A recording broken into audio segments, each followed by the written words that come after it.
राम राम राम हरे हरे, हरे कृष्णा कृष्ण कृष्ण हरे हरे, हरे राम राम राम हरे हरे, हरे कृष्णा कृष्ण कृष्ण हरे हरे, हरे राम राम राम हरे हरे, हरे कृष्णा कृष्ण कृष्ण हरे हरे, हरे राम राम राम हरे हरे, हरे कृष्णा कृष्ण कृष्ण हरे हरे, पुंडलीकवरदा हरि विठ्ठल श्री ज्ञानदेव तुकाराम पंढरीनाथ भगवान की जय, माऊली ज्ञानेश्वर महाराज की जय, जगद्गुरु तुकाराम महाराज की जय, समर्थ सद्गुरु श्री गजानन महाराज की जय, सद्गुरु जोग महाराज की जय, माऊली सद्गुरु सखाराम महाराज की जय। ओम नमो जय आद्या वेद प्रतिपाद्या, जय जय स्वसंवेद्यात्मरूपा, जयांचे केले स्मरण, होय सकळ विद्यांचे अधिकरण, तेची वंदू श्री चरण, श्री गुरूंचे ते नमस्कार होणे आता, शरच्चंद्रबिंबाननं चारुहासं लसत्कुण्डलाकान्तगण्डस्थलाङ्गं, जपारागबिम्बाधरं कञ्जनेत्रं परब्रह्मलिङ्गं भजे पाण्डुरङ्गं, सम्पाद्य ज्ञानं च विधाय भक्तिं, विलोकितो येन समाधिराजः, वैराग्यवन्तं सुविचारयुक्तं नमामि जोगं शिरसा गृहीतं, विनायकं गुरुं नौमि साखरे नाम विश्रुतं, येषां चरणसान्निध्या जीवा मुक्त्वा भवन्ति, साकरे वंशविख्यातं ज्ञानदानपरायणं, विनायकं गुरुर्वन्दे भवबन्धविमुक्तये, माऊली ज्ञानेश्वर महाराज की जय। आता अवधारा कथा गहन, जे सकळ कौतुका जन्मस्थान, के अभिनव उद्दान विवेक तरुचे। चालू असलेल्या ज्ञानेश्वरी चिंतन यामध्ये 20व्या मधून गणेशाचं वर्णन आपण पाहिलं आणि 21व्या मध्ये शारदेला वंदन केलं। आता अभिनव वाग्विलासिनी जे चातुर्यार्थ कला कामिनी, ते शारदा विश्वमोहिनी नमस्कारी लिमिया, आणि तिथून पुढे मग श्री गुरुचं वर्णन केलेलं आहे। मदहृदयी सद्गुरु जेने तारिलो हा संसार पुरु, मनुष्य विश्व सत्याधरू विवेकावरी, जैसे डोळा अंजन भेटे तेवढे दृष्टीशी फाटाफुटे, मग वास पाहिजे तिथ प्रगटे महानिधी, का चिंतामणी झाली हाती सदा विजय वृत्ती मनोरथी, तैसा मी पूर्ण कामनी वृत्ती ज्ञानदेव मने, मनोने जाणतेनो गुरु भजिजे तेने कृतकार्य होईजे, दैसे मूळ सिंचन सहजे शाखा पल्लव संतोषते, का तीर्थे जे त्रिभुवनी घडते समुद्राव गहाणे, नातरी अमृत रस स्वादिनी रस सकळ, तैसा पुळत पुळती तोची मिया अभिवंदिला, श्री गुरुची अभिलषित मनोरचे पूर्वी तातो। इथपर्यंत श्री गुरुचं वर्णन आपण पाहिलं। आणि आता याच्या पुढे जे हे गीता ज्या महाभारताअंतर्गत आलेली आहे त्या महाभारताच्या वर्णनाला प्रारंभ केला, आणि प्रारंभ करत असताना माऊली बोलतात की आता अवधारा कथा गहन, आता तुम्ही गहन अशी कथा त्या ठिकाणी ऐका, की जे सकळ कौतुका जन्मस्थान, की जे सगळ्या आश्चर्याचं काय जन्मस्थान अशा प्रकारचं आहे, की सगळ्या कौतुकाचं जन्मस्थान आहे, आश्चर्याचं जन्मस्थान आहे, की अभिनव उद्यान विवेक तरुचे। अभिनव म्हणजे की अपूर्व असं, उद्यान म्हणजे बगीचा, उपवन कशाचा म्हणे विवेक तरुचा, विवेक रूपी वृक्षाचा असणारं जे बगीचा आहे, असं जे महाभारत आहे, अशी जे कथा आहे ती तुम्ही ऐका।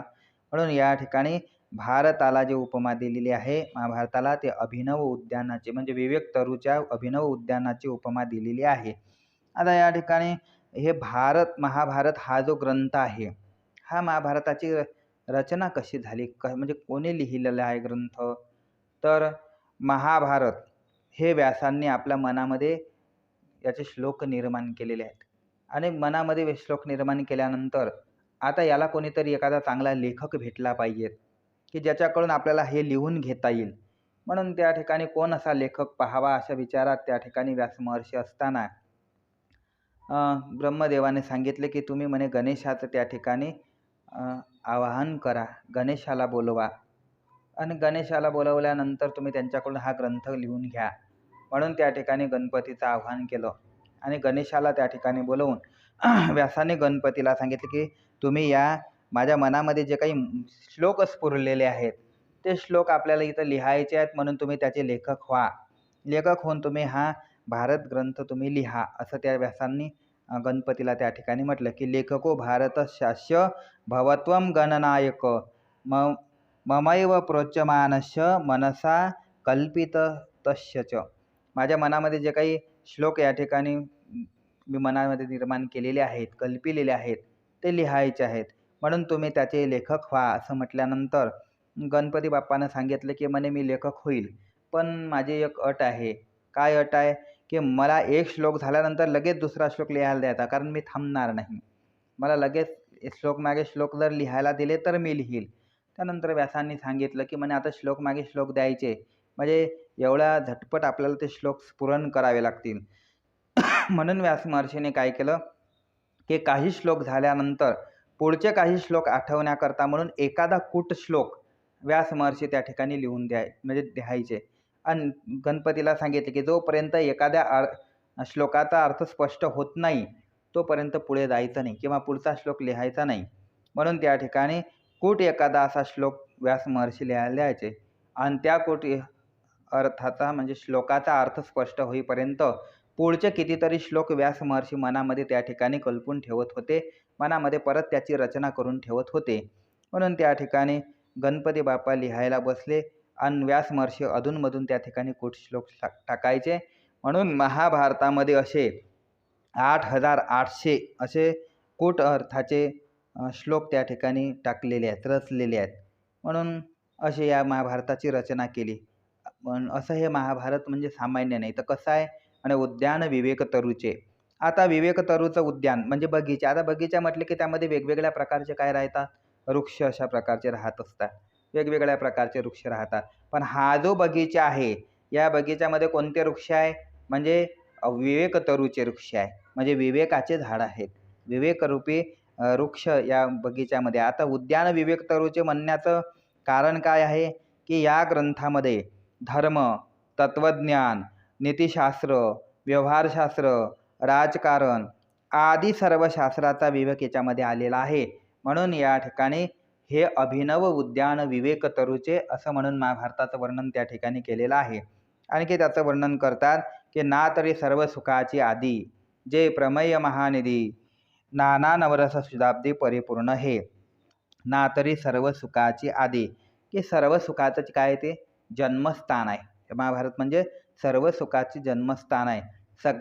जे प्रमेय महानिधी, प्रमेय म्हणजे सिद्धांत, सर्व सिद्धांताचा साठा म्हणजे महाभारत आहे.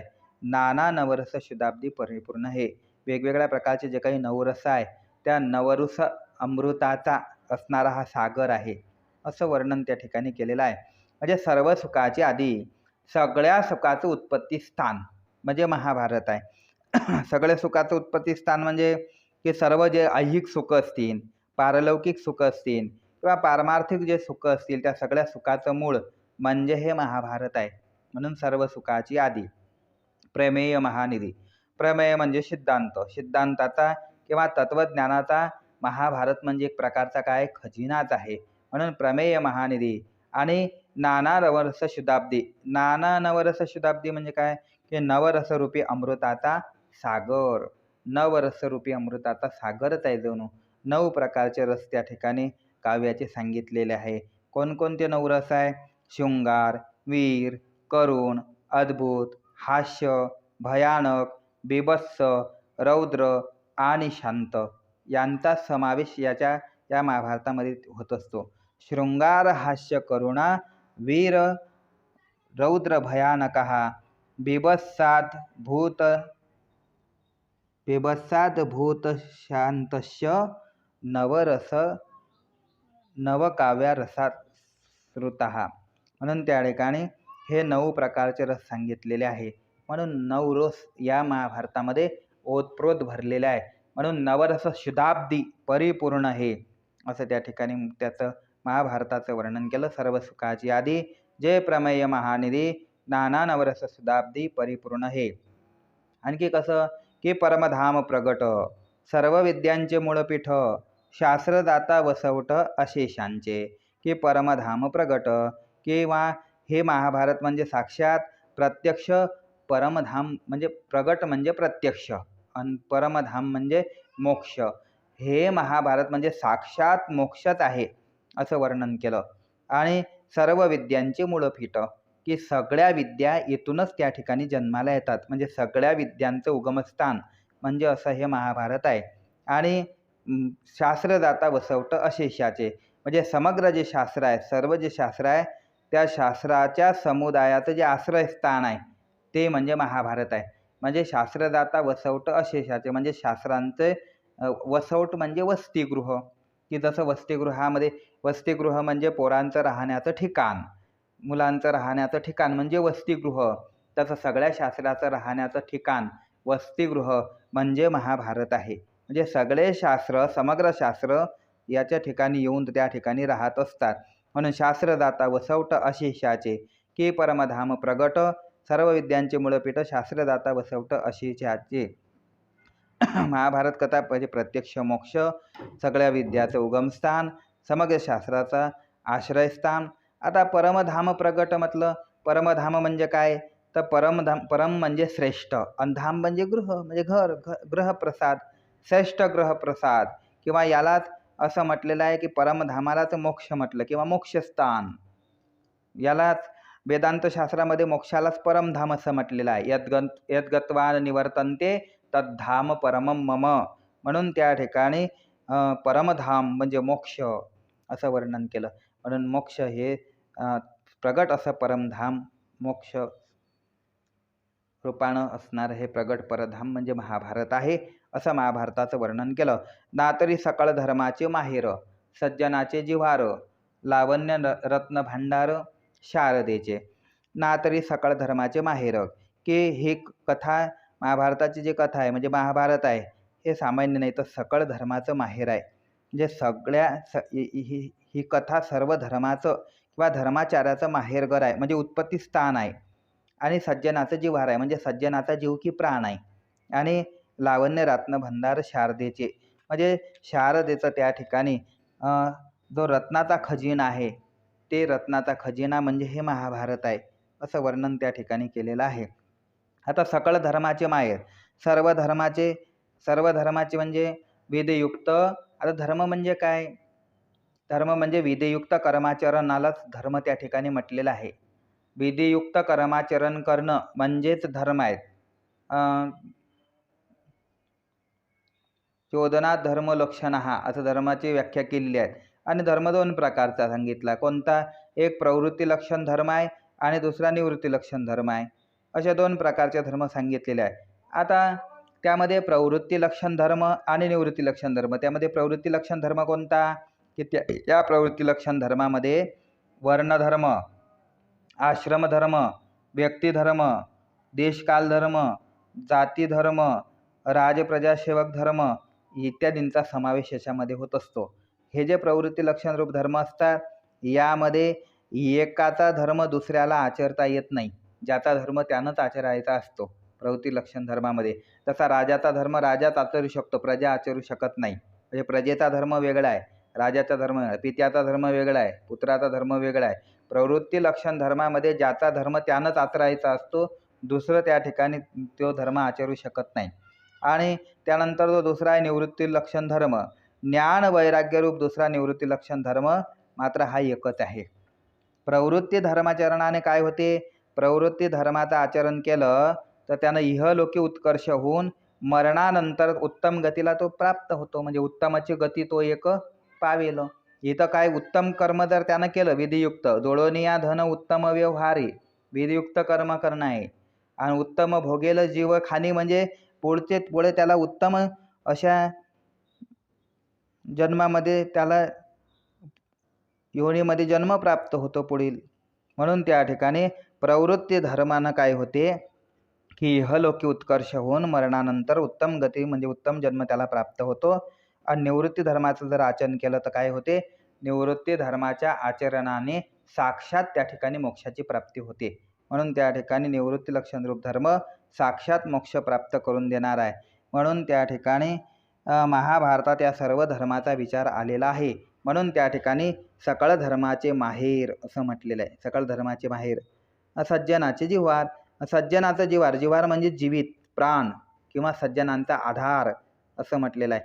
कारण महाभारत हा केवळ कौरव पांडव यांच्या युद्धाचा इतिहास नाही, तर पण इतिहास सांगण्याचं निमित्त करून कर्तव्य अकर्तव्याचा अभ्युदय निश्रेयस यांच्या प्राप्तव्यासाठीचा सर्व विचार या ग्रंथामध्ये ग्रथित झालेला असल्यामुळे हे सज्जनाचे जिव्हार असं याला म्हटलेलं आहे. सज्जनाचे जिव्हार की लावण्य रत्न भांडार शारदेचे, सरस्वतीच्या रत्नाचा किंवा खजिनाच आहे की म्हणजे सरस्वती ज्या ठिकाणी वाग्विलास करते अशा प्रकारचं हे जे महाभारत आहे. म्हणून त्या ठिकाणी असं महाभारताचं वर्णन केलं. नाना कथारूपे भारती प्रगटली असे त्रिजगती, आविष्कारोने महामती व्यासाची. नाना कथेरूपी भारती, म्हणून त्या ठिकाणी अथवा नाना म्हणजे अथवा कथारूपे भारती प्रगटली असे त्रिजगती, म्हणजे व्यास महर्षीच्या विशाल बुद्धीमध्ये प्रथमच प्रादुर्भाव होऊन स्फुरून साक्षात सरस्वती माताच त्या ठिकाणी वाग्देवीच या कथेच्या रूपाने त्रिभुवनामध्ये प्रगट झालेली आहे. म्हणजे साक्षात वाग्देवी म्हणजे सरस्वती माताच कथेच्या रूपाने सगळ्या जगामध्ये व्यासांच्या बुद्धीतून त्या ठिकाणी काय झालेली आहे, प्रवेशलेली आहे, प्रगट झालेली आहे. मनोनी हा काव्यारावो ग्रंथ गुरुवतीचा ठावो, येथोनी रसा झाला आहो रसाळपणाचा. म्हणून महाभारत हा ग्रंथ सर्व काव्य ग्रंथाचा काय आहे, राजा आहे असं वर्णन केलेलं आहे. म्हणून हा काव्य राहो, सगळ्या काव्य ग्रंथाचा राजा म्हणजे महाभारत आहे. ग्रंथ गुरुवतीचा ठाव म्हणजे यातील ग्रंथाचं जे गांभीर्य आहे ते केवळ आश्रयस्थान झालेलं आहे. म्हणून त्या ठिकाणी येथूनही रसा झाला अहो रसाळपणाचा, आणि त्यापासून सगळ्या रसांना रसाची म्हणजे माधुर्याची प्रतिष्ठा त्या ठिकाणी काय झाली, प्राप्त झाली. रसाची प्रतिष्ठा म्हणून प्राप्त झाली. म्हणून ग्रंथ गुरुवती म्हणजे ग्रंथातील गांभीर्य, ग्रंथातील गांभीर्य म्हणजे ग्रंथाचा मोठेपणा. का मोठेपणा प्राप्त झाला महाभारताला, किंवा महाभारताला महाभारत नाव का म्हणून पडलं, म्हणे पूर्वी काय झालं, देवांनी या वेदाची आणि या भारताची तुलना केली. म्हणजे एका पारड्यामध्ये भारत टाकलं आणि एका पारड्यामध्ये वेद टाकले आणि दोन्हीची त्या ठिकाणी तुलना केली. झालं काय, भारताचं जे पारडं होतं ते खाली गेलं, म्हणजे वेदापेक्षाही भारताचं पारडं जड राहिलं.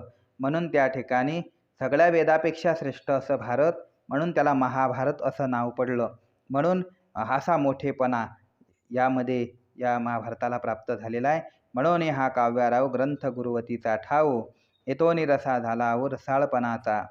तेवीचे ऐका अनिक एक, येथोनी शब्दश्री सशास्त्रिक, आणि महाबोधी कोवळीक दुनावली. तेवीचे ऐका अनिक एक, त्याचप्रमाणे आणखी एक महती तुम्ही ऐका, म्हणजे याच्या संबंधात आणखी एक मोठेपणा तुम्ही ऐका. काय म्हणजे येथूनही शब्दशी सशास्त्रिक, याच ठिकाणी काय झालं की जो शब्दाचा साठा आहे, शब्दाची जी संपत्ती आहे त्या शब्दाच्या संपत्तीला निर्दोष असं शास्त्रीयत्व प्राप्त झालं. म्हणून त्या ठिकाणी निर्दोष शास्त्रीयता याला आली. आणि काय झालं, महाबोधी कोवळीक दुनावली.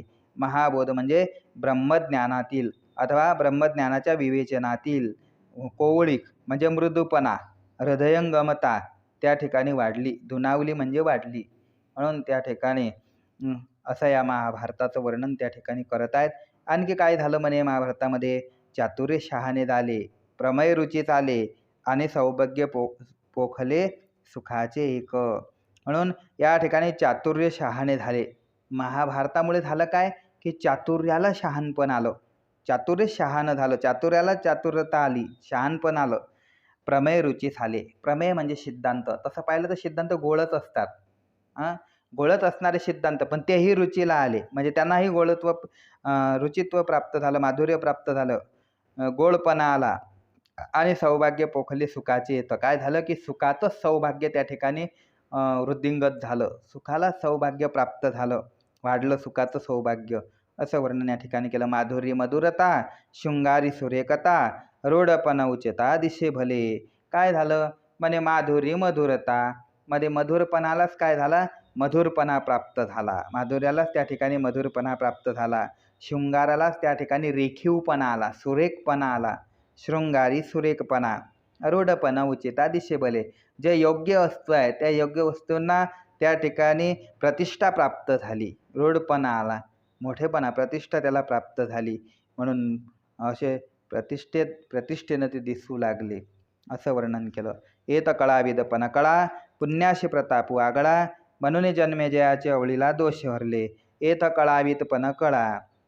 इथून काय झालं की त्या ठिकाणी कलांना सुद्धा कुशलता प्राप्त झाली. कलाविदपण कला, पुण्याशी प्रतापू आगळा, म्हणजे पुण्याचाही सुद्धा अधिक तेज त्या ठिकाणी वाढलं, पुण्याचं तेज वाढलं. म्हणून काय झालं, जन्मेजयाचे अवलीला दोष हरले. जन्मेजयाचे म्हणजे जन्मेजय राजाचे, अवळीला म्हणजे सहज त्या ठिकाणी काय झालं, सहज त्या ठिकाणी पाप नष्ट झाले, दोष जळून गेले. दोष म्हणजे पाप नष्ट झाले. म्हणजे कसे नष्ट झाले, जन्मेजयाच्या ठिकाणी असा कोणता दोष होता की जो या महाभारतामुळे नष्ट झाला. म्हणजे काय झालं, कोण होता हा जन्मेजय. जन्मेजय हा अर्जुनाचा पोरगा अभिमन्यू, अभिमन्यूचा परीक्षित आणि परीक्षितीचा त्या ठिकाणी जन्मेजय.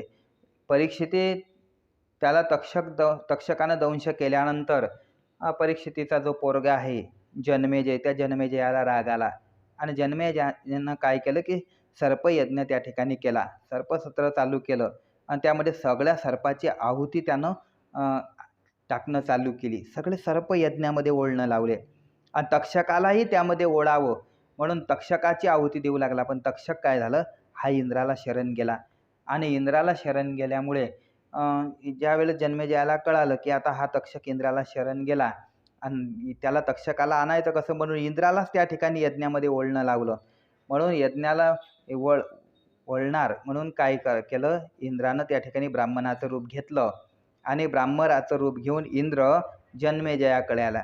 आणि जन्मेजयाकडे आल्यानंतर जन्मेजयानं पाहिलं की आपल्याकडे कोणतरी ब्राह्मण आलेला आहे, म्हणून त्याचं आदरातिथ्य केलं आणि त्याला सांगितलं, बाबा तुम्हाला काय लागत असेल ते मागा, तुमची इच्छा असेल ते मागा, इच्छा असेल ते मागा म्हटल्यानंतर त्या ठिकाणी ब्राह्मणाच्या वेशामध्ये असणाऱ्या इंद्रानं सांगितलं की म्हणे तुम्ही एक करा, काय म्हणे, तक्षकाला जीवदान द्या. तक्षकाला जीवदान द्या म्हटल्यानंतर राजा पहिलेच वचनात बांधल्या गेला असल्यामुळे त्याला तक्षकाला जीवदान द्यावं लागलं.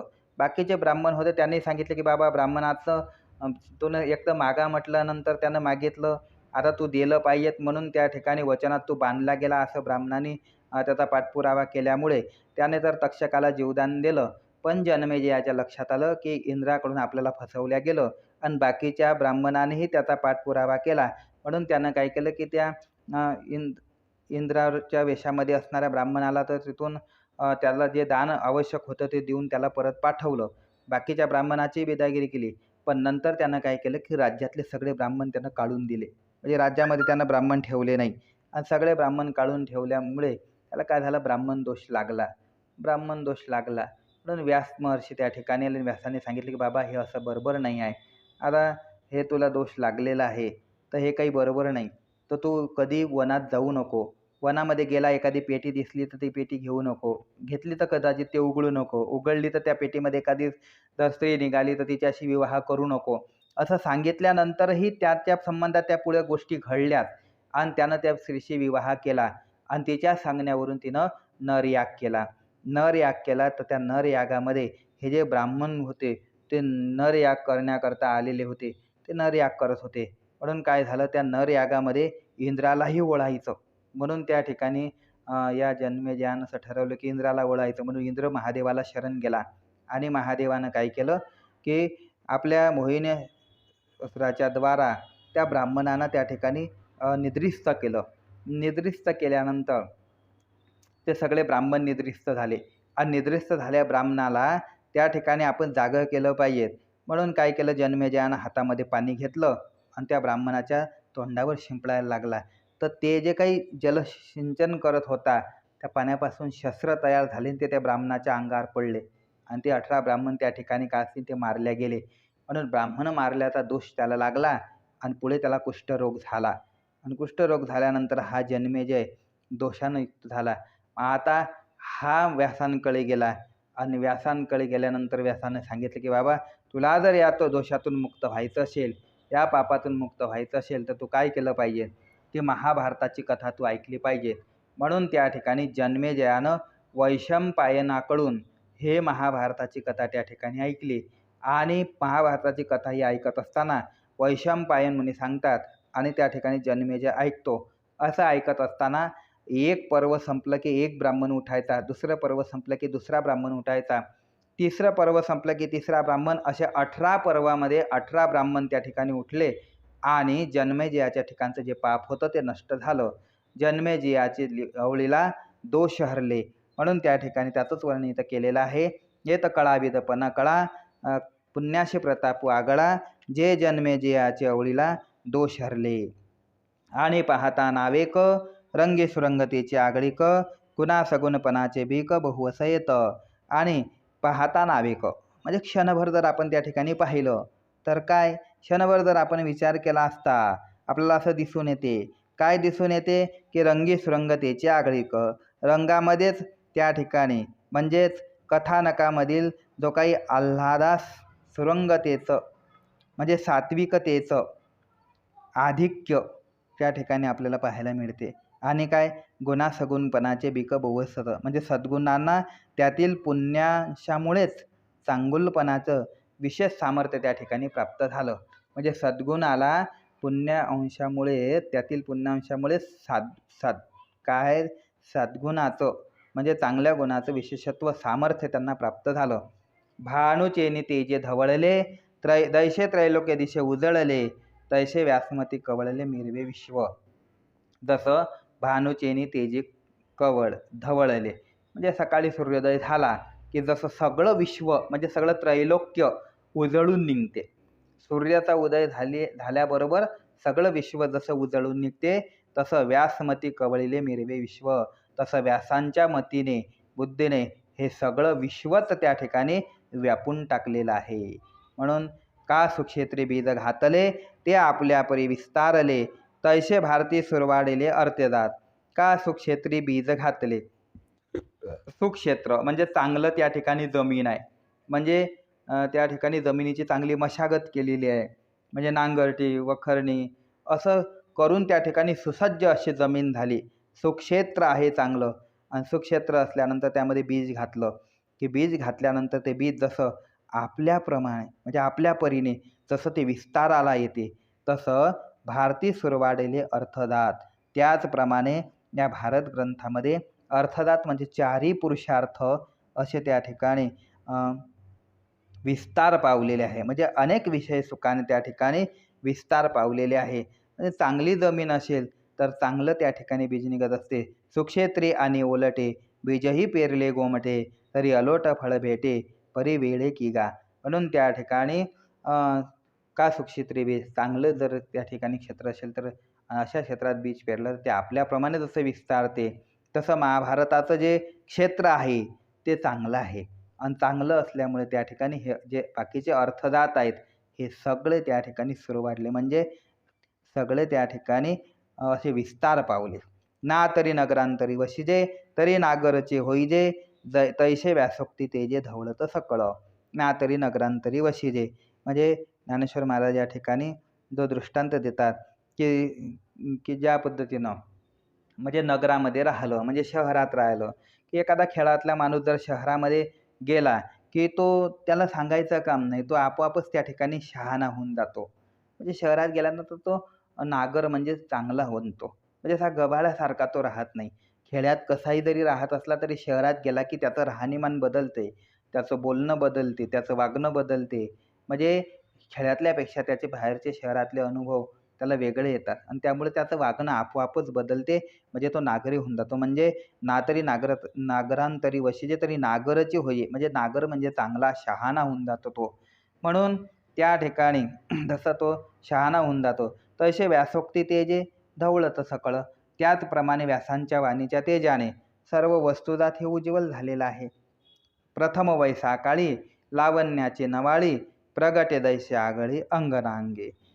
प्रथम वैसाकाळी जसं की प्रथम त्या ठिकाणी एखादी जर तरुणी म्हणजे अ, प्रथम वयामध्ये आली, समजा तारुण्यामध्ये आली, तर तिच्या ठिकाणचं जे तेज आहे, ते तिच्या ठिकाणचं जे सौंदर्य आहे, ते जसं प्रगट होते. किंवा नातरी उद्याने माधवी घळे, ते तर वनशोभेची खाणी उगळे, आदिलापासून अपाळे जी यापरी, नातरी उद्याने माधवी घळे. किंवा जसं वसंत ऋतू आला, माधवी घडे म्हणजे माधवी म्हणजे वसंत ऋतू. वसंत ऋतू आला की ज्या पद्धतीनं वनशोभेची खाणी उघडे, म्हणजे जिकडे-तिकडे वनाची शोभा त्या ठिकाणी अलौकिक अशी दिसते. खाणच उघडते जणू काही. किंवा आदिलापासून अपाळे जियापरे, पहिल्यापासूनच जसं वसंत आल्याबरोबर जसं जिकडे-तिकडे वनाची शोभा वाढून जाते. नाना घनीभूत सुवर्ण दैशे न्याहाळीता साधारण, मग अलंकारी बरवेपण निवाडू दावी. नाना घनीभूत सुवर्ण. मग तुम्ही पहा की अथवा, नाना म्हणजे अथवा, घनीभूत सुवर्ण म्हणजे त्या ठिकाणी सोन्याचा गोळा आहे. आता सोन्याचा गोळा आहे, तो जर आपण पाहिला तर सोन्याचा गोळा पाहताना कसा असा साधारण दिसतो, न्याहाळीता साधारण. पण त्याच सोन्याच्या लगडचे जर त्या ठिकाणी दागिने बनवले, म्हणजे अलंकार बनवले, म्हणजे सोन्याचा दगड घेतला आणि गळ्यात बांधला, तर त्याला एवढं विशेष ते दिसत नाही किंवा पाहणाऱ्याला ते पाहताना चांगलं वाटत नाही. पण त्याच लगडचे जर चांगले दागिने केले, म्हणजे वेगवेगळ्या प्रकारचे हार बनवले, काय कोणते हार असतील ते सगळे, असे वेगवेगळ्या प्रकारचे हार बनवले, तर ते दिसायला कसे चांगले दिसतात. म्हणून त्या ठिकाणी पाहायला ते बरे वाटतात. नाना घनीभूत सुवर्ण दैशे न्याहाळीता साधारण, मग अलंकारी बरवेपण निवाडू दावी. दागिन्यानं त्याला सौंदर्य प्राप्त होते. केवळ लगड घातली म्हणजे त्या ठिकाणी सोनं घालायचं म्हणून लगड घातली म्हणजे त्या ठिकाणी त्याला सौंदर्य येत नाही. पण त्याचेच जर अलंकार बनवून घातले तर ते सौंदर्यवान दिसतात, म्हणजे चांगले दिसतात, सुंदर दिसतात. तैसे व्यासोक्ती अलंकारिले आवळे ते बरवेपण पातळे, हे जाणूने काय आश्रयिले इतिहासे. म्हणून त्या ठिकाणी व्यासोक्ती, व्यासाच्या उक्तीने, व्यासाच्या बोलण्याने ते अलंकारल्या गेले, वाणीने अलंकारल्या गेलं. आणि मग ते आवळे ते बरवेपणा पातळे, मग ते काय झालं, बरवेपणाला प्राप्त झालं. आणि हे जाणूने काय आश्रयले इतिहासे. म्हणून हेच जाणून काय त्या ठिकाणी इतिहासाने याचा काय केला, महाभारताचा आश्रय केला. इतिहासाने महाभारताचा आश्रय केला. का आश्रय केला इतिहासाने महाभारताचा? ज्ञानापुरते प्रतिष्ठे लागे, सानेव धरोणी अंगे, पुराणे आख्यान रूपी जगी भारत आले. सगळे पुराण आणि इतिहास हे सगळे महाभारतात आलेले आहेत. आता इतिहास हे महाभारतात आले आणि पुराणही महाभारतात आले. पुराणे महाभारतात का आले? नानापुरते प्रतिष्ठे लागे, म्हणजे महाभारतात आपण गेलं की प्रतिष्ठा आपल्याला प्राप्त होईल. इतिहास सगळे याच्यामध्ये का आले? कारण आपल्याला प्रतिष्ठा प्राप्त व्हावी यासाठी. काय असते, एखादा सामान्य माणूस मोठ्याच्या संगतीत गेला की तो आपोआप मोठा होऊन जात असतो. म्हणून आपल्यालाही मोठेपणा जर प्राप्त व्हावा असं वाटत असेल तर माणसानं कधीही मोठ्याच्या आश्रयानं गेलं पाहिजे. मोठ्याच्या आश्रयानं माणूस गेला की आपोआप त्या ठिकाणी मोठा होत जातो. म्हणून त्या ठिकाणी मोठ्याचा आश्रय केला की आपोआप माणूस मोठा होतो. तुम्ही पहा, एखादा सामान्य माणूस असला गल्लीतला, पण मुख्यमंत्र्याच्या सानिध्यात गेला, पी ए म्हणून त्याचा राहिला की त्या मुख्यमंत्र्याच्याच बरोबरीचा मान त्याला असतो. म्हणजे मुख्यमंत्र्याला भेटायच्या आधी पहिले त्याला भेटावं लागतं. गावात तसं पाहिलं त्याला पहिले कोणी विचारत नव्हतं, पण मुख्यमंत्र्याच्या सानिध्यात गेला म्हणून आज पहिले त्याची भेट नंतर मुख्यमंत्र्याची का झाली? कारण मोठ्याच्या संगतीत गेला म्हणून त्याला मोठेपणा प्राप्त झाला. तसं मोठं व्हायचं असेल तर मोठ्याच्या संगतीत गेलं पाहिजे. म्हणून त्या ठिकाणी आपल्याला प्रतिष्ठा प्राप्त व्हावी या हेतूने काय झालं की हे पुराणे आख्यान रूपी जगी भारता आली. म्हणून हे पुराणं आख्यान रूपानं या महाभारतामध्ये आली. काय कशी आली? सानीव धरोणी अंगी, म्हणजे लहानपणा आपल्या ठिकाणी धरून प्रतिष्ठा प्राप्त व्हावी म्हणून त्या ठिकाणी लहानपणा घेऊन या महाभारतामध्ये हे पुराण आले, हे इतिहास आले. म्हणून त्या ठिकाणी म्हणून महाभारती जे नाही ते नोहेची लोकितीही, या कारणे म्हणे पे पायी व्यासोशिष्ट जगत्रय. म्हणून त्या ठिकाणी असं म्हटलं की महाभारती जे नाही ते नोहेची लोकितीही, या महाभारतात जे नाही ते या त्रैलोक्यात नाही, आणि या त्रैलोक्यात जे जे आहे ते सगळं महाभारतात आहे असं म्हटलेलं आहे. म्हणून त्या ठिकाणी महाभारती नाही ते नोहीची लोकितीही, म्हणून येणे कारणे म्हणे पे पायी व्यास, या कारणानंच असं व्यासोचिष्ट जगत्रय असं म्हटलं गेलेलं आहे. की म्हणजे की हे सगळं जगत व्यासांचं उष्ट आहे. म्हणजे वाङ्मय रूपानं उष्ट आहे. म्हणजे व्यासाचं म्हणजे वाङ्मय म्हणून जेवढं आहे ते सगळं वाङ्मय हे व्यासांचंच उष्ट आहे, असं त्या ठिकाणी वर्णन केलेलं आहे. येणे कारणे म्हणे पे पायी व्यासोष्टीय जगत्रये ऐशी जगी सुरस कथा जे जन्मभूमी परमार्था म्हणे सांगे नृपनाथा जन्मजया. की अशी सुरस असलेली म्हणजे रसायुक्त असणारी गोड असणारी अशी जी कथा आहे ते जन्मभूमी परमार्था म्हणजे जे ब्रह्मज्ञानाला जन्म देणारी किंवा परमार्थाला जन्म देणारी किंवा अशी जी जन्मभूमी असणारी परमार्थाची जन्मभूमी असणारी किंवा ब्रह्मज्ञानाची जन्मभूमी असणारी अशी जी कथा ते सांगतात. कोण सांगते? मुनी सांगे नृपनाथा जन्मेजया. कोणते मुनी? वैशंपायन मुनी जन्मेजयाला ती कथा सांगतात. कशी आहे ती कथा? जे अद्वितीय उत्तम पवित्रेक निरुपम परममंगलधाम अवधारितो. जे अद्वितीय महाभारताची कथा कशी आहे? अद्वितीय अशी कथा आहे. म्हणून महाभारत हा अद्वितीय ग्रंथ आहे. म्हणजे याच्यासारखा डबल दुसरा ग्रंथ नाही आहे. म्हणून अद्वितीय असं वर्णन केलेलं आहे त्याचं. जे अद्वितीय आणि कसं आहे म्हणजे उत्तम आहे, म्हणजे चांगलं आहे. महाभारताची एक कथा उत्तम आहे, अद्वितीय आहे आणि कशी आहे? पवित्रेक आहे. पवित्रेक कशी काय आहे? आता आपण पाहिलं की जन्मेजयाची अवळीला दोष हरले. पण जन्मेजयाच्या ठिकाणचे जर दोष हरवण्याची ताकद जर या महाभारताच्या कथेत असेल तर ते पवित्रेक आहे. आणि निरुपम आहे. निरुपम म्हणजे त्याला कुठल्याही प्रकारची अशी उपमा देता येत नाही, अशी ते महाभारताची कथा आहे. आणि कशी आहे म्हणे परममंगळधाम, जे सगळ्या मंगळाचा धाम म्हणजे घर ठिकाण अशी ती कथा आहे. आणि अशी तुम्ही ही कथा अवधारी जो म्हणजे त्या ठिकाणी तुम्ही ऐका असं त्या ठिकाणी वर्णन केलेलं आहे. म्हणून या 49व्या ओवीपर्यंत आता अवतारा कथा गहन जे सकळ कौतुका जन्मस्थान अभिनव उद्यान विवेक तरुचे या ओवीपासून तर जे अद्वितीय उत्तम पवित्र निरुपम परममंगळ धाम अवधारिजो इथपर्यंत त्या ठिकाणी जे वर्णन केलेलं आहे हे सगळं वर्णन त्या ठिकाणी महाभारताचं केलेलं आहे. आणि सुंदर असं महाभारताचं वर्णन केल्यानंतर पुढे इथून पुढे आता म्हणजे जवळजवळ 50 ते 55व्या ओवीपर्यंत पुढे गीतेचं वर्णन केलेलं आहे. म्हणून 50 ते 55 या ओवीमध्ये जे गीतेचं वर्णन केलेलं आहे त्या गीतेच्या वर्णनाचाही विचार आपल्याला करायचा आहे. तो उद्याच्या सत्रामध्ये आपण पाहणार आहोत. त्या गीतेचं वर्णन करताना माऊली बोललेल्या आता भारत कमळ परागू गीताख्यो प्रसंगो जो संवादला श्रीरंगो अर्जुनशी त्याचा विचार आपण उद्याच्या सत्रात करू. पुंडलिक वरदाहरी विठ्ठल श्री ज्ञानदेव तुकाराम पंढरीनाथ भगवान की जय. माऊली ज्ञानेश्वर महाराज की जय. जगद्गुरु तुकाराम महाराज की जय. समर्थ सद्गुरु श्री गजानन महाराज की जय. सद्गुरु जोग महाराज की जय. विठ्ठल विठ्ठल विठ्ठल.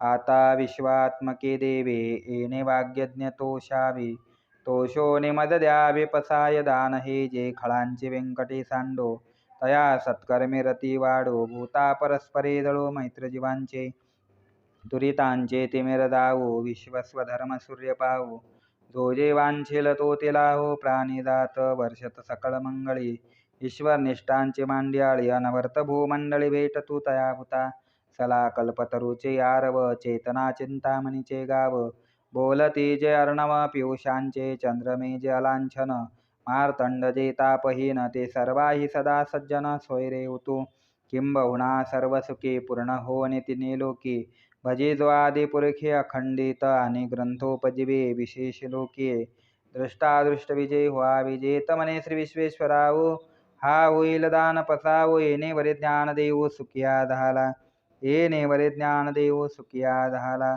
येणे वरे ज्ञान देव सुखिया झाला. माऊली ज्ञानेश्वर महाराज की जय. जगद्गुरु तुकाराम महाराज की जय.